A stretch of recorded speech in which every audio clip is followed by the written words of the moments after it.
Nosso Deus e Pai, como nós acabamos de orar agora, nós nos apresentamos presentes à Tua presença pelo sangue do Senhor Jesus, pelo novo e vivo caminho que Ele nos abriu através do véu que é a Sua carne. Nós estamos diante de Ti e por esse sangue nós podemos olhar para a Tua face e Te adorar, Senhor, contemplar a Tua beleza. Nós agradecemos a Ti, Senhor Jesus, o imenso privilégio que o Senhor nos concede de participarmos da Tua mesa.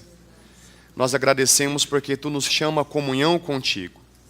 Nós agradecemos, Senhor, porque pertencemos a Ti, que somos Teus, e Tu és nosso, Senhor. Bendito seja o Teu nome. Amém.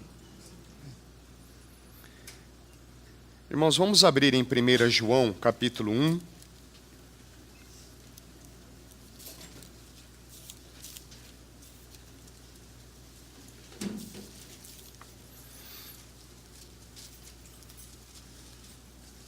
Primeira João, capítulo 1.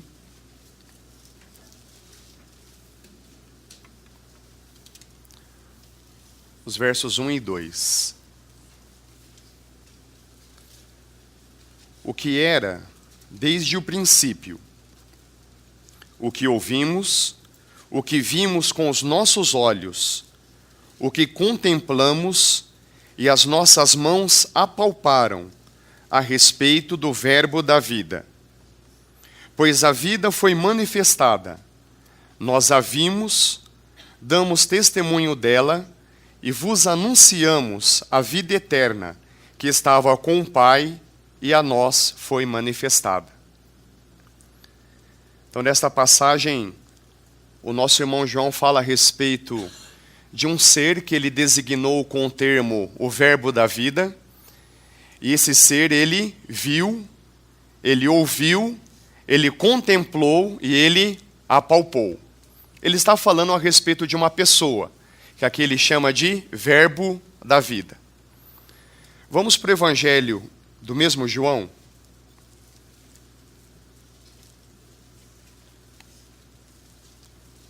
Evangelho de João, capítulo 1.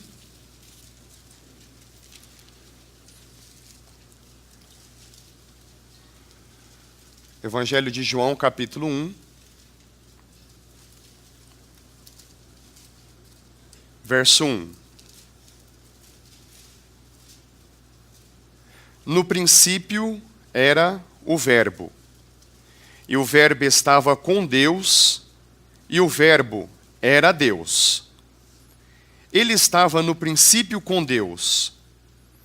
Todas as coisas foram feitas por intermédio dele, e, sem ele, nada do que foi feito existiria. O verso 14. E o Verbo se fez carne e habitou entre nós, pleno de graça e de verdade. E vimos a sua glória, como a glória do unigênito do Pai. O verso 17. Porque a lei foi dada por meio de Moisés, a graça e a verdade vieram por meio de Jesus Cristo. Fazendo aqui o caminho inverso, o que nós temos nesse verso 17? Que a graça e a verdade vieram através de quem? De Jesus Cristo. Jesus Cristo é a manifestação da graça e da verdade. Voltando para o verso 14. Quem que é pleno de graça e de verdade? No verso 14. É o Verbo. E no verso 1, quem que é o Verbo? O Verbo é Deus. Então nós temos aqui a pessoa eterna do Verbo divino, Jesus sendo o Verbo de Deus, Jesus é a palavra de Deus, é o Logos de Deus, é a mente de Deus que se fez carne, se fez homem, e aí João testemunha, olha, esse homem eu vi, eu apalpei, eu contemplei. E a ele é designado o título, ele é o Verbo da vida. Então, com a ajuda do Senhor, eu gostaria, nessa manhã, de partilhar alguns aspectos da humanidade perfeita do nosso Senhor Jesus. Ele é o Verbo de Deus que se fez carne, cheio de graça e de verdade. Jesus Cristo foi e é o único ser humano perfeito em todas as suas dimensões. O Senhor Jesus, ele é perfeito nos seus pensamentos, ele é perfeito nos seus sentimentos, ele é perfeito nas suas motivações, ele é perfeito nas suas palavras e ele é perfeito nas suas atitudes, nas suas ações. E a primeira boa nova que nós já nos deparamos aqui é que esse Jesus, que é o homem perfeito, ele é um homem presenteador. É isso que significa, ele é cheio de graça. E além de ser um ser humano presenteador, ele está disposto a colocar todas as coisas no seu devido lugar, porque ele é cheio de verdade. Então as boas novas já começam sendo ditas aqui a respeito de Jesus como ser humano, cheio de graça e cheio de verdade. Irmãos, quando nós lemos os evangelhos que relata a trajetória terrena do nosso Senhor Jesus, nós vemos em vários lugares as marcas da sua humanidade. Como homem, ele tocava as pessoas, e quantas vezes nós lembramos do toque de Jesus, que era um toque de cura, que era um toque de restauração, mas também é um toque de juízo, quando nós lembramos, quando ele tocou aquela figueira. E Jesus também era tocado. Nós lembramos daquela mulher que, exercitando a sua fé, deu aquele toque no Senhor Jesus. Como ser humano, ele tocava e ele era tocado. Como ser humano, ele via, lembre-se que no meio da multidão, ele viu, por exemplo, Zaqueu, que estava vendo-o naquela circunstância. E também ele foi visto por muitos. Como ser humano, ele se alimentava, até mesmo depois da sua ressurreição, ele fez questão de se alimentar com seus discípulos para provar que ele ainda tinha carne e ossos, mas também como ser humano, ele passou fome e ele teve sede. Nós lembramos após o seu jejum, quando a palavra nos diz, e tendo jejuado 40 dias, ele teve fome. E lá na cruz, aquelas suas palavras, quando ele disse, eu tenho sede. Como ser humano, ele também trabalhou. O meu pai trabalha até agora e eu trabalho também. Jesus continua trabalhando. O trabalho dele hoje é edificar a sua igreja, é cuidar da gente. Mas também como ser humano ele descansou. Nós vemos ali, naquela tempestade, eu acho que nenhum de nós teríamos a coragem de permanecer dormindo, mas estava lá o nosso Senhor Jesus descansando. Porque ele é um ser humano que trabalha e trabalha muito. Como ser humano ele trabalhou e ele também descansou. Irmãos, como ser humano, como cada um de nós, ele se alegrou, mas ele também se entristeceu. Ele teve poucos amigos, mas ele teve muitos inimigos. Por muitos poucos, ele foi um ser humano honrado, mas por muitos ele foi humilhado. Ele foi acolhido em alguns lares, mas ele foi traído por um dos seus seguidores. Então, como ser humano, ele simplesmente viveu todas as facetas, todas as dimensões da condição humana. Por isso é que o nosso ser humano, por isso é que o nosso Senhor Jesus é um ser humano perfeito. Nós lemos lá em Isaías 53, quando ele é descrito com as seguintes palavras: ele é um homem de dores, e ele sabe o que é padecer. Ele provou o sofrimento na sua mais última condição. Agora nós vamos ler alguns textos nos evangelhos para enxergarmos e contemplarmos dimensões da humanidade do nosso Senhor Jesus. Aí mesmo no Evangelho de João, no capítulo 2, no verso 24. João capítulo 2, verso 24. Mas o próprio Jesus não se confiava a eles, porque conhecia todos. Essa é uma expressão importante. O Senhor Jesus conhecia todos. E não precisava que lhes dessem testemunho sobre o homem, pois ele bem sabia o que é o ser humano. Nesse texto, nós contemplamos o nosso Senhor Jesus como um homem que tem conhecimento perfeito. A palavra de Deus diz que o homem espiritual conhece, discerne todas as coisas. E como Jesus conhecia e discernia todas as coisas, ele é um homem espiritual. Jesus não precisava de conselheiros nem consultores para saber qual é a condição humana. Porque ele, como criador do ser humano, ele sabia muito bem o barro, que ele usou para nos criar. O Senhor Jesus nos conhece melhor a nós do que nós a nós mesmos. Às vezes nós temos alguma pretensão e dizemos de vez em quando coisas do tipo: eu me conheço. Não, irmãos, nós não nos conhecemos profundamente. Mas quem nos conhece profundamente e sabe muito bem como lidar conosco é o nosso Senhor Jesus. Lembro de uma das orações de Santo Agostinho, nosso irmão do século IV, que orava assim, no seu livro As Confissões, ele diz: ó tu, que está tão mais próximo de mim mesmo, como eu assim estou. O nosso irmão reconhecia que o nosso Senhor Jesus está muito mais próximo de nós mesmos do que nós estamos dentro da nossa alienação. Então esse é um aspecto do nosso Senhor Jesus. Ele tem, como homem, ele tem conhecimento perfeito de todas as coisas. No mesmo Evangelho de João, no capítulo 15,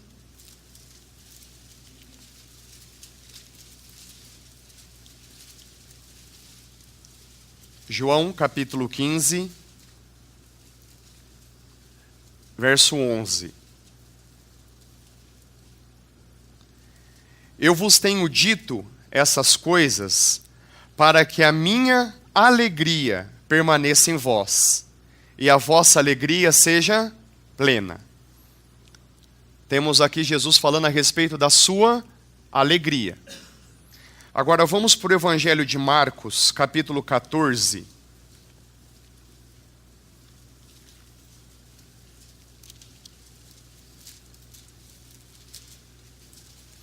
Evangelho de Marcos, capítulo 14, o verso 32.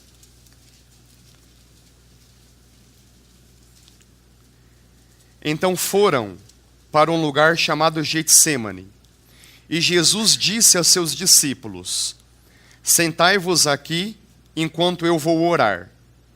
E levou consigo Pedro, Tiago e João, e começou a afligir-se e angustiar-se, e disse: a minha alma está tão triste que estou a ponto de morrer. Ficai aqui e vigiai. Lemos há pouco no Evangelho de João, quando Jesus fala a respeito da minha alegria, da sua alegria. E aqui, no Getsêmani, nós temos Jesus falando da sua tristeza. O nosso Senhor Jesus, ele é um homem perfeito em todos os seus sentimentos. Em todas as suas emoções, ele expressava com a mais intensa pureza. Quando era para estar alegre, ele realmente estava alegre. Normalmente crianças gostam de estar perto de pessoas alegres. E Jesus era rodeado por crianças. Mas quando Jesus estava provando aqui o sofrimento, veja que palavras tão fortes. A minha alma está tão triste a ponto de morrer. Então o nosso Senhor, ele provou todos os sentimentos em todas as suas dimensões da sua vida. É por isso que em Hebreus nós lemos que ele é um sumo sacerdote que se compadece das nossas fraquezas, porque ele sabe o que é a condição humana, ele sabe o que é sofrer. Mas Jesus, muito mais do que nós, ele sofre e se alegra. Quando Jesus chora conosco, nós somos consolados. Lembra quando nós lemos no Sermão do Monte? Bem-aventurados os que choram, porque serão consolados. Quando Jesus chora conosco, nós somos consolados. Mas quando Jesus também se alegra conosco, nós somos fortalecidos. Porque a alegria do Senhor é a nossa força. Então, irmão, se existe alguém que sabe chorar com os que choram e se alegrar com os que se alegram, este é o nosso Senhor Jesus. Ele é pleno, ele é perfeito em todos os seus sentimentos. No Evangelho de Marcos, no capítulo 7,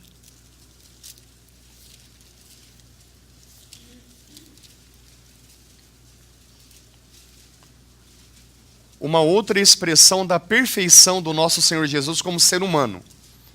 Nós vimos que ele é perfeito no seu conhecimento, ele é perfeito nos seus sentimentos, e agora um terceiro aspecto. O nosso Senhor Jesus é perfeito em todas as suas ações. Evangelho de Marcos, capítulo 7, verso 37. E maravilharam-se grandemente, dizendo: Ele faz bem todas as coisas, faz até mesmo os surdos ouvirem e os mudos falarem. Irmãos, vejamos aqui essa expressão. O nosso Jesus faz bem, ele é excelente em todas as coisas. É interessante nós percebermos que quando nós lemos a Bíblia nunca deixou de esconder erros de seres humanos. Nós temos pecados relatados a respeito de Abraão, de Moisés, Davi, Pedro, Paulo, João. Mas se algum ser humano fizer uma auditoria na vida de Jesus, procurar pesquisar as minúcias, qual vai ser a conclusão? É aquilo que nós ouvimos da boca de Pôncio Pilatos: não vejo nele culpa alguma. Simplesmente porque, irmãos e irmãs, porque o nosso Senhor Jesus, ele simplesmente é perfeito em tudo aquilo que ele faz. Isso traz consolo nas nossas vidas, porque ele é justamente o artesão das nossas vidas. A palavra de Deus diz que aquele que começou uma boa obra em vós, ele é fiel para completá-la. Então, o nosso Senhor Jesus, que faz tudo perfeito, quando nós colocamos as nossas vidas nas suas mãos, ele também vai fazer de nós algo que glorifica o seu próprio nome diante do Pai. O nosso Senhor Jesus é perfeito em tudo aquilo que faz. Evangelho de Lucas, capítulo 7.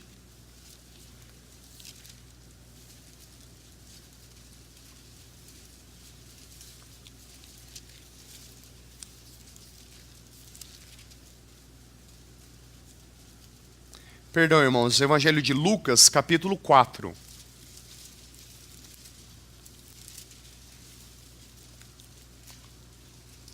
Lucas, capítulo 4, versos 22. Todos o aprovavam e, admirando-se das palavras de graça que saíam da sua boca, perguntavam: não é este o filho de José? Nós temos aqui a expressão palavras de graça. O verso 32, no mesmo capítulo.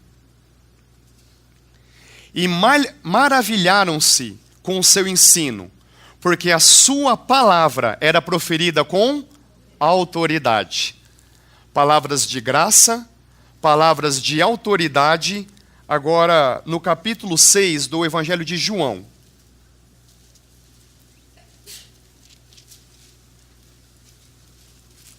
João, capítulo 6, o verso 63.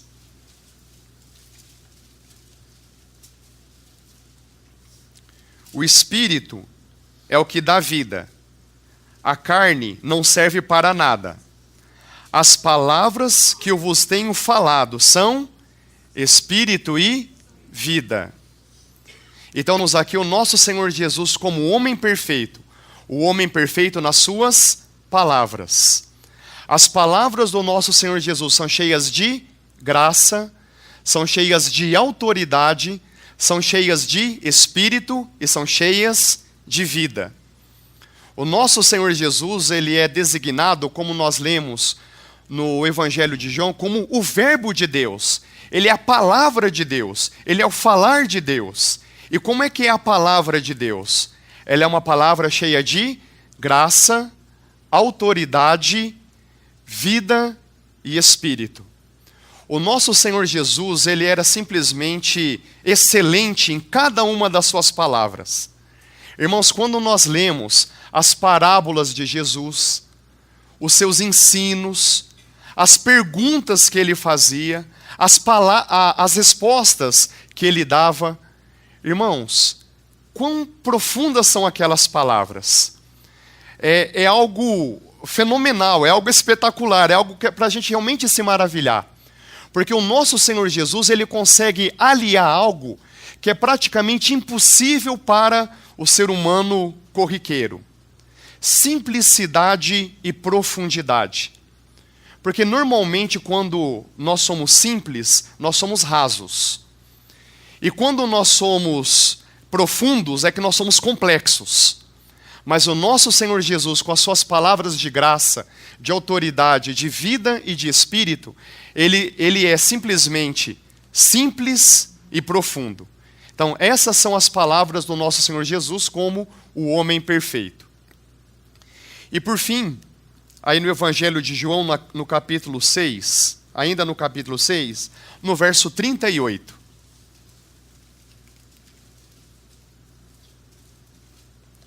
Porque desci do céu, não para fazer a minha vontade, mas a daquele que me enviou. O Senhor Jesus é um homem perfeito na expressão da sua vontade. Nós lemos lá em Romanos, no capítulo 12, que a vontade de Deus tem quais qualificações? A vontade de Deus é boa, agradável e perfeita. A vontade de Deus é uma vontade perfeita. E o que o Senhor Jesus procurava fazer a todo momento, como nós acabamos de ler agora há pouco? Ele procurava fazer a vontade do Pai, que é uma vontade perfeita. Irmãos, quanta imperfeição tem a nossa vontade? Quantas vezes nós não sabemos tomar decisões?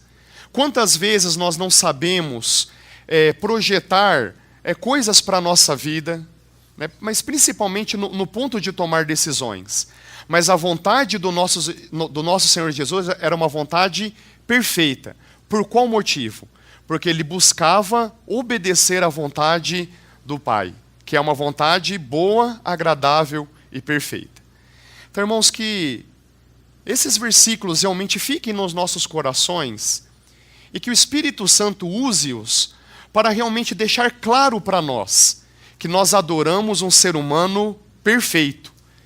Ele é perfeito no seu conhecimento, ele é perfeito nos seus sentimentos, ele é perfeito nas suas ações, ele é perfeito nas suas palavras, ele é perfeito na sua vontade.